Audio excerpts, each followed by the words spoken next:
Saludos cordiales una semana más en este Cara a Cara de Voz Populi, donde llevamos temas de actualidad, principalmente el tema de mayor actualidad en la semana.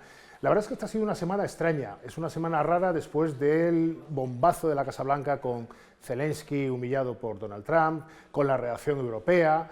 Sí ha habido este jueves una reunión en Bruselas de todos los presidentes de gobierno para analizar el futuro del gasto de defensa, analizar ese paraguas nuclear que ofrece Macron al resto de los socios europeos.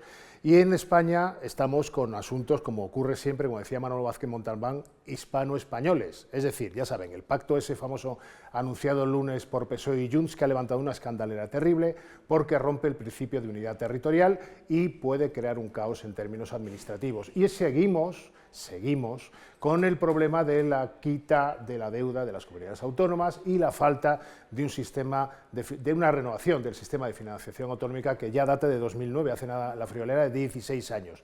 Para hablar de esto último, para hablar del gasto de defensa, para hablar de la quita de la deuda, para hablar de la falta de presupuestos, que no tenemos presupuestos, los últimos datan de 2023, hemos traído a alguien que es un viejo conocido de esta casa y de ustedes, que lo han visto en este cara a cara varias veces. Ángel de la Fuente, director de FEDEA, encantado de tenerlo otra vez con nosotros. Hola, buenas. Bueno, vamos a ver, ahí le han puesto los compañeros de realización a María Jesús Montero, la ministra de Hacienda.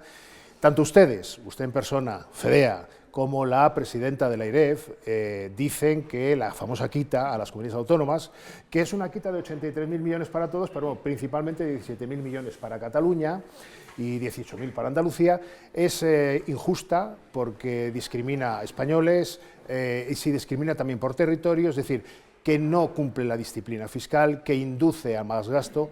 Cuéntenos, ¿qué es lo que está mal de todo esto? En general, el perdonar deuda yo creo que es mala idea, ¿no? Las comunidades autónomas españolas ya tienen la impresión, avalada por la experiencia de las últimas décadas, de que pueden gastar más de lo que tienen, porque en algún momento se les va a rescatar, ¿no? Y esto confirma, y además de una forma muy fuerte y muy gráfica, ese mensaje. O sea, que el mensaje es, hace 15 años hubo una crisis financiera en la que el gobierno de turno pues no se portó muy bien con vosotros, pobres, y os tuvisteis que endeudar. Entonces ahora retroactivamente vamos a arreglar eso.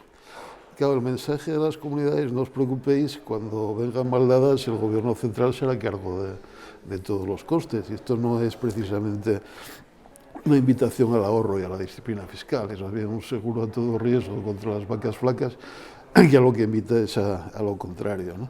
Entonces, esto no es buena idea, pero luego además la forma en la que se ha repartido la quita pues es muy cuestionable, y es muy cuestionable también que la quita venga sin ningún tipo de condicionalidad. O sea, a cambio de esto, pues en los próximos 10 años no podéis tener déficit y algo de este tipo, ¿no? Pues no, es un regalo, esto se da, punto, ya está, y además se da, como decía, de una manera muy cuestionable. Bueno, lo cierto, Ángel, es que en las críticas que le ha formulado la oposición al gobierno, y no solo la oposición, también ustedes, la AIREF, el mundo económico y empresarial, se dice que la deuda per cápita no ha sido la ratio que ha decidido al final que paga cada comunidad. Es decir, los famosos 17.000 millones de deuda de Cataluña representan mucho más de lo que es la deuda, por ejemplo, de los gallegos, de los murcianos, etcétera, etcétera. ¿Hay algo de cierto en esto? ¿Qué hay ahí?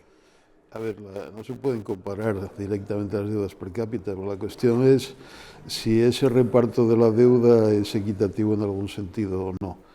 Y yo diría que no. ¿Por qué? Bueno, el reparto que ha hecho el gobierno tiene en cuenta 4 cosas.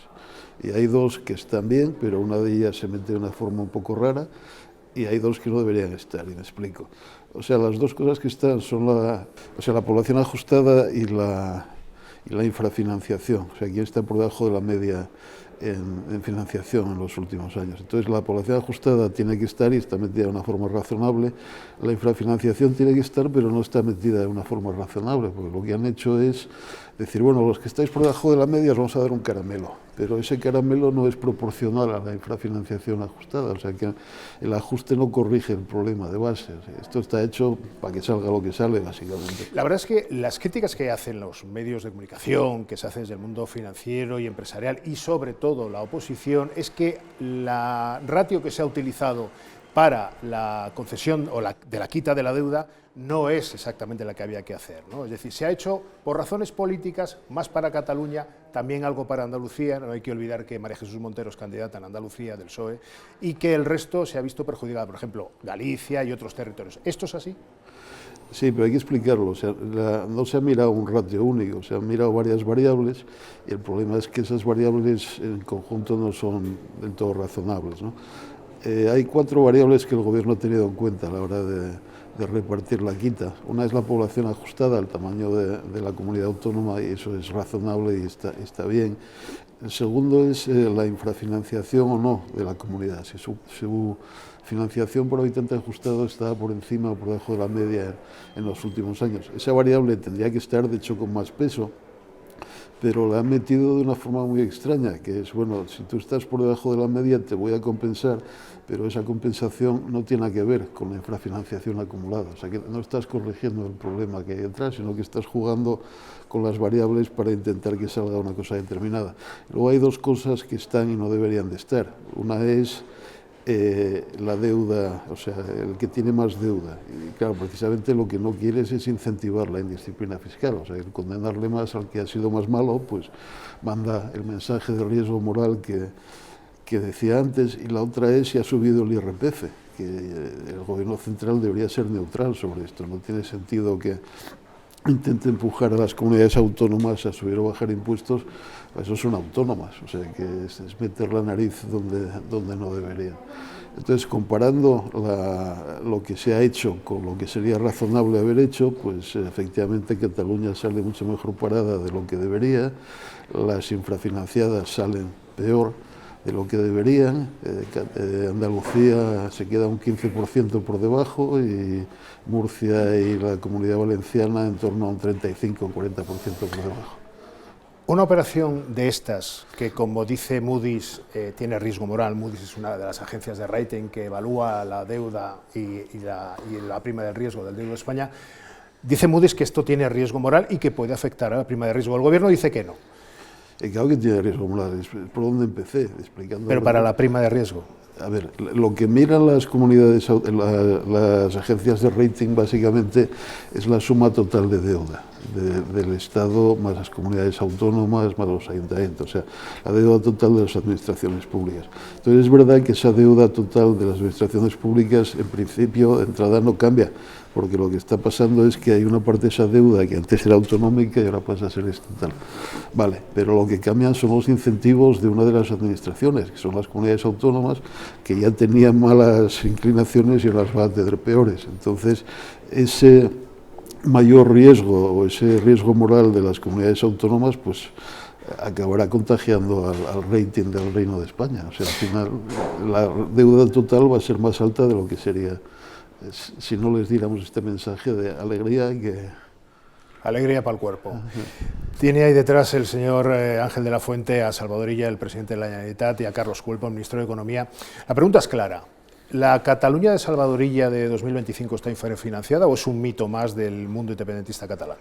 Ni la de Salvador Illa ni la de ninguno de sus antecesores. O sea, Cataluña siempre ha estado básicamente en la media de financiación por habitante ajustado. Si estás en la media es muy difícil decir que estás muy maltratado. Entonces igual es que hemos asumido como propio el relato de las balanzas fiscales, que tiene un punto de falsedad. Ese relato de las balanzas fiscales al cual socialistas de renombre como José Borrell se han opuesto siempre, ¿no? Hemos asumido de forma crítica algo que no es verdad, que Cataluña está infrafinanciada. Nosotros no, el PSOE en el acuerdo que ha firmado con Esquerra sí, ha comprado el relato de Esquerra y empieza quejándose de lo maltratados que han estado siempre, cosa que no es cierta. Vamos a poner negro sobre blanco porque en este programa nos llevamos muy a gala dar información a los oyentes. ¿Cuál es la comunidad verdaderamente infrafinanciada o las comunidades verdaderamente infrafinanciadas? Se habla mucho de la Comunidad Valenciana. A ver, por este orden, ahora mismo la que tiene la peor financiación por habitante ajustado es Murcia. La siguiente es la Comunidad Valenciana, después Andalucía y luego Castilla-La Mancha. Si hacemos un promedio de los últimos 20 años, las 4 siguen siendo las 4 que hay que tener en cuenta, pero el orden cambia un poco. Valencia baja por debajo de Murcia. Por lo demás, sigue siendo lo mismo. La verdad es que este bloqueo de Montero a una serie de demandas que hacen el resto de las comunidades autónomas pone sobre el papel de la mesa qué pasa con un nuevo sistema de financiación autonómica, que es que lleva desde 2009 16 años, llevamos con el mismo sistema, está caducado por lo menos desde hace 7, 8, y todas las comunidades en general, no solo Cataluña, se quejan. ¿Por qué cree que la ministra no pone un nuevo sistema encima de la mesa? ¿Por qué el gobierno no da el paso y habla solo de quita? No es fácil, o sea, cada uno quiere una cosa distinta y además es verdad que hemos tenido unos 15 años muy animados, hemos tenido varias crisis muy gordas, quizás no era el momento de cambiar el sistema, pero bueno, sí, ya tocaría cambiarlo. Lo que pasa es que, aunque lo arreglemos, van a seguir protestando todas y pidiendo más dinero, o sea, eso tenlo por seguro. Que no llora no mama, ¿no? Exacto. Entonces, no es una cosa fácil de arreglar, pero además hay un riesgo, que es que esta reforma, si se hace con prisa, es muy fácil que acabe con un sistema peor que el que tenemos. Y hemos empezado muy mal porque el acuerdo sobre el concierto catalán pues es la forma más rápida de empezar a desguazar el Estado español y el sistema de financiación no debería ir por esa línea. La verdad es que todo este debate que tenemos ahora con Ángel Fedea, director con Ángel de la Fuente, director de Fedea, ya me traiciona el subconsciente, es un debate muy apropiado porque estamos en un país, recuérdenlo, que desde 2023 no tiene otro presupuesto, en el 24 nuevo presupuesto y el 25 va camino de tampoco tenerlo, ¿no? Esto también tiene riesgo moral o riesgo real para la economía española, el que no haya un presupuesto desde la legislatura anterior. A ver, más que riesgo complica un poco las cosas, pero yo lo veo como un síntoma, o sea, como un síntoma de un problema grave, que es que no tenemos una mayoría clara y estable de gobierno, ¿no? Que tenga una idea clara de dónde quiere llevar el país y que con una visión coherente. Entonces tenemos un gobierno que va, digamos, partido a partido, pues salvando obstáculos para seguir ahí y va cediendo aquí y allá para ir aprobando cosas, pero no hay una política coherente, bien pensada, que esté respaldada por una mayoría parlamentaria clara, y ese es el problema real. Es un problema, le hacía una pregunta que tiene una cierta trampa y se lo voy a explicar a Ángel de la Fuente. Claro, porque ahora Europa, Ursula von der Leyen, que ha anunciado un gasto de todo el continente de 800.000 millones más en defensa para, bueno, hacer frente a la amenaza de Vladimir Putin y al hecho de que Estados Unidos ya no nos proporciona paraguas militar. De esos 800.000 millones, España va a tener que poner encima de la mesa en los próximos 4 años 100.000 millones más, a 25.000 por año. Claro, estamos hablando de palabras mayores. 100.000 millones es la mitad de lo que cuesta un año de pensiones en España. ¿De dónde va a salir ese dinero?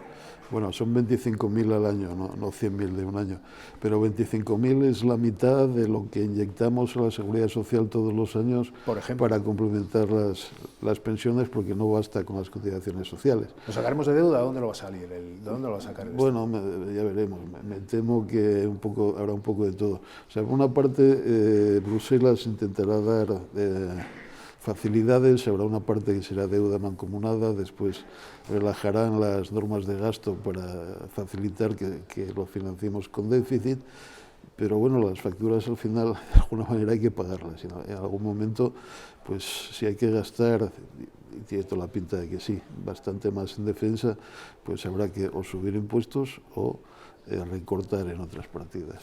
Todo esto deviene, se lo recuerdo, de la amenaza de Donald Trump, que lleva un mes en la Casa Blanca, pero parece que lleva 4 años, porque no para de firmar órdenes ejecutivas y de firmar subidas de aranceles también a los productos españoles. ¿Cómo está la economía española para hacer frente a una amenaza como esa? ¿Solo va a afectar al campo? ¿Solo va a afectar a las acerías? A ver, no, afectará a todo. O sea, la economía española ahora mismo va bien y tiene una inercia positiva. Ha capeado la crisis mejor de lo que esperábamos, pero por otro lado no hemos hecho las reformas estructurales necesarias para asegurar un crecimiento saludable a largo plazo, y si entramos en una guerra comercial mundial en la que todo el mundo empieza a subir los aranceles, pues enseguida se notará, pero no aquí, o sea, se notará en todo el mundo, incluido Estados Unidos. Incluido China también. También, sí, pero China es muy grande y a lo mejor el efecto proporcional, ya veremos, ¿no? Seguro que también sufren, pero en Europa y en Estados Unidos, pues también. Ángel de la Fuente, ha sido un placer tenerle con nosotros para este análisis breve pero conciso de cuál es la situación de la economía del país, en particular de eso de lo que ustedes han oído hablar, la famosa quita de la deuda de las comunidades autónomas, que les va a afectar, aunque ustedes crean que no, en términos de mejores servicios, de sanidad, educación, etcétera. Bueno, le emplazo a un siguiente programa dentro de X tiempo, porque de este tema vamos a hablar largo y tendido. Eso me temo. Muchísimas gracias. Y a todos ustedes, nada, pues emplazarles a la semana que viene, que hablaremos, pues me imagino que si no es del acuerdo del PSOE y Junts, de una supuesta o posible moción de confianza, otra, o de los acuerdos o no acuerdos del PSOE con el resto de sus socios, que se las tienen tiesas a cuenta del tema este de la cesión de la inmigración, de la delegación de competencias de inmigración a Cataluña. La verdad es que promete, va a ser interesante, la actualidad no defrauda. Hasta entonces.